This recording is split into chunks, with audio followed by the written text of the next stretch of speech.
So we're up here on the Jonesville Mine Road just outside of Sutton, Alaska. This is a frozen little lake. Water is nature's best solvent. I once had my chemistry teacher tell me that. And water is unlike any other molecule in the universe in that it has a very unique feature. Instead of simply getting smaller when it freezes or it goes from a gaseous to a liquid to a solid state, water is the only molecule that actually expands a little bit. That's an interesting fact about water, and it's the one thing that allows all life on Earth to exist. If it weren't for that fact, lakes would all freeze from the bottom up. So would rivers, so would any other body of water, thereby making life on Earth impossible. We do have water underneath this, and like any other lake, it's now frozen.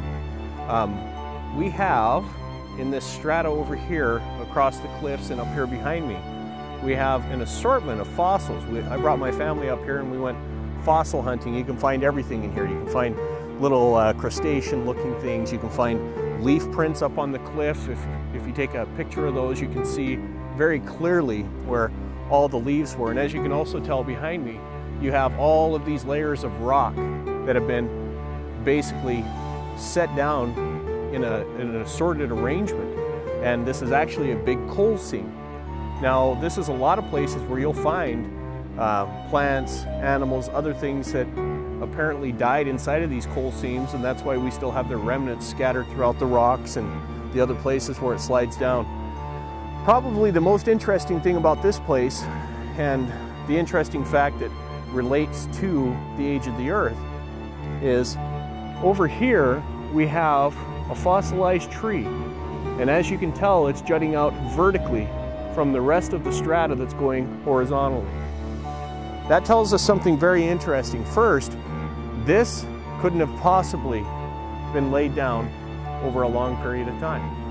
Because, as I'm sure you've seen, anytime you're in the wilderness and you have a tree that's died, it will literally decay relatively rapidly.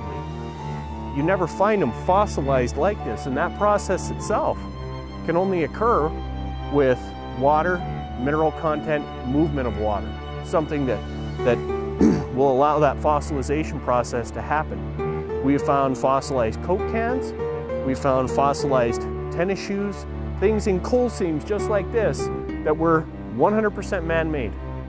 No way that they should be in a coal seam that is supposedly hundreds of millions of years old.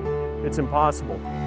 As well as seeing this petrified tree jutting out vertically from a coal seam. It should have eroded, decayed, fallen apart a long time ago. It most certainly should never have had the opportunity to fossilize in a vertical state like that.